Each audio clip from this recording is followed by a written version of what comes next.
Hello students, welcome back to my channel. Vishal Gupta आपका teacher. कैसे हो आप सब स्टूडेंट्स? इस वीडियो में मैं आपको क्लास 12 सब्जेक्ट बिजनेस स्टडीज़ का जो हमारा चैप्टर नंबर 2 है प्रिंसिपल्स ऑफ मैनेजमेंट, उसको स्टार्ट कराने जा रहा हूँ।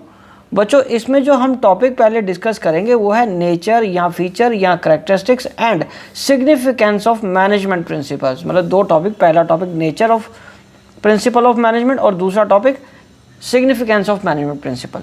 तो सबसे पहले हम बात करेंगे कि मैनेजमेंट प्रिंसिपल्स होते क्या हैं।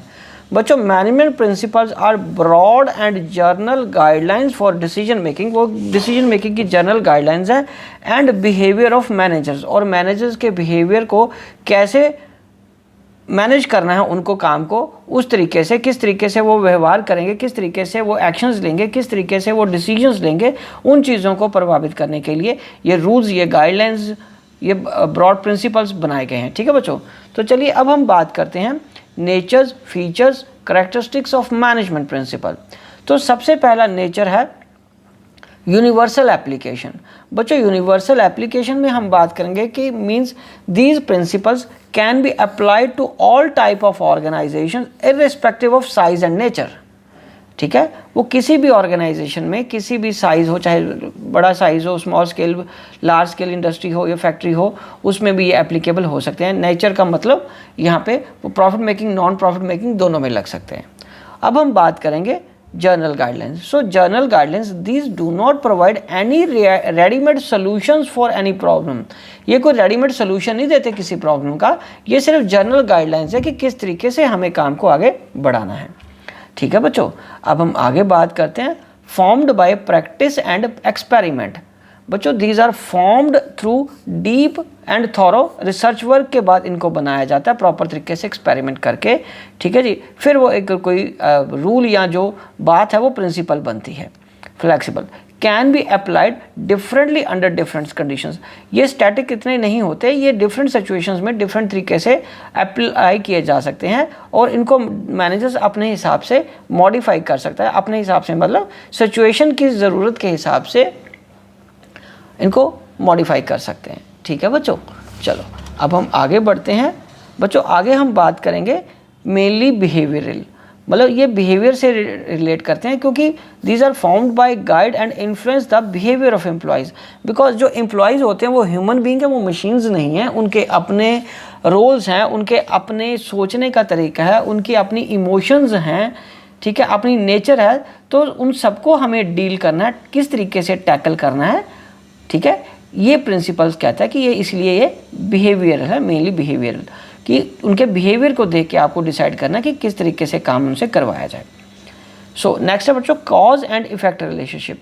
बच्चों, it means these principle tells us if a particular principle is applied in a situation what might be the effect. कि यदि अगर आप कोई काम करने जा रहे हो तो उसका रिपरकशन क्या होगा, ये चीज़ों को पहले ही हमें स्टडी कर लेना, फोकस में रख लेना है। ठीक है बच्चों, चलिए अब हम आगे बढ़ते हैं। कंटिंजेंट। कंटिंजेंट का मतलब होना किसी चीज़ का एप्लीकेबल होना या नहीं होना, वो निर्भर करता है किसी एक पर्टिकुलर सिचुएशन पे। So their application of principle depend upon the nature of the organisation. The application of principle has to be change with change in the situation. ठीक है बच्चों, चलिए ये तो थे हमारे नेचर, जिसको हम फीचर्स भी बोल सकते हैं, करैक्टरिस्टिक्स भी बोलते हैं। तो एक बार दोबारा हम बात करें इसके बारे में। ये है नेचर में पहला यूनिवर्सल एप्लीकेशन, दूसरा जर्नल गाइडलाइंस, तीसरा formed by practice and experiment, चौथा फ्लेक्सिबल। उसके बाद आगे क्या है, मेनली बिहेवियरल, उसके बाद कॉज एंड इफेक्ट रिलेशनशिप, फिर सेवंथ क्या है, कंटिंजेंट। ठीक है बच्चों, चलो अब हम आगे बढ़ते हैं। किसके बारे में बात करेंगे अब, सिग्निफिकेंस या इंपॉर्टेंस जिसको बोलते हैं प्रिंसिपल्स ऑफ मैनेजमेंट की या मैनेजमेंट के प्रिंसिपल्स की। बच्चों, सबसे पहला पॉइंट आ रहा है providing managers with useful insight into reality. बच्चों, these principles guide managers to take right decision at the right time. वो राइट डिसीजन लेंगे राइट टाइम पे। ठीक है बच्चों, ये उनको एक इंसाइट देता है कि किस तरीके से चीज़ों को देखना है या समझना है। Optimum utilization of resources. बच्चों, principles are design to get maximum benefit from the human effort and other resources. Human ये जो ह्यूमन एफर्ट्स या जो दूसरे फिजिकल एफर्ट्स हैं, उन सबको इस्तेमाल तरीके से किया जाएगा, तभी हम ऑप्टिमम यूटिलाइजेशन ऑफ रिसोर्सेज कर पाएंगे।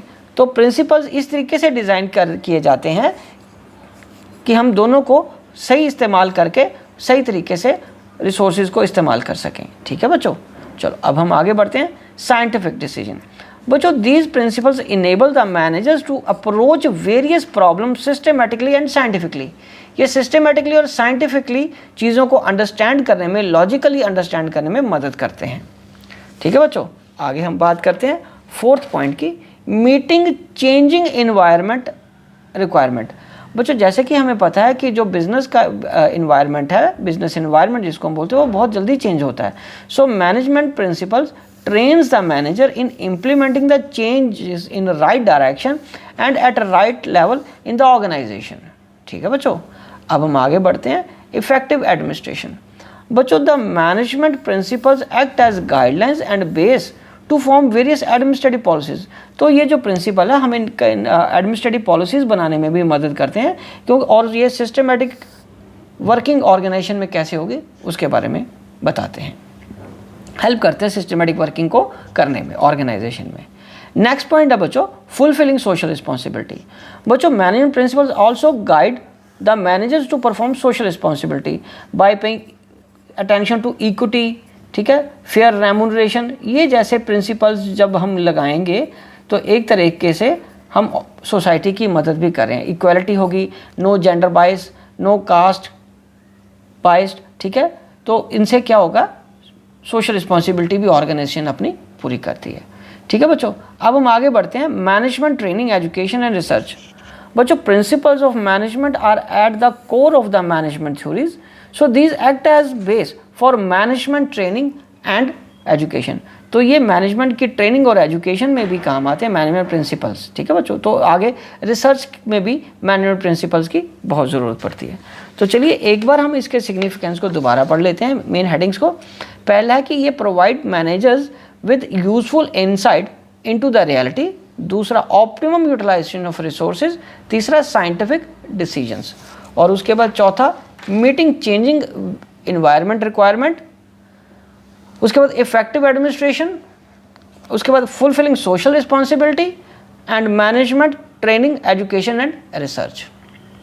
ठीक है बच्चों, तो इसी के साथ ये वीडियो यहीं पे मैं कंक्लूड करता हूँ, क्योंकि ये टॉपिक बहुत इंपॉर्टेंट है और बहुत सारे बच्चे इसको इग्नोर कर देते हैं ये समझते हुए कि ये शायद इतने इंपॉर्टेंट नहीं है, लेकिन बच्चों ये बहुत इंपॉर्टेंट है।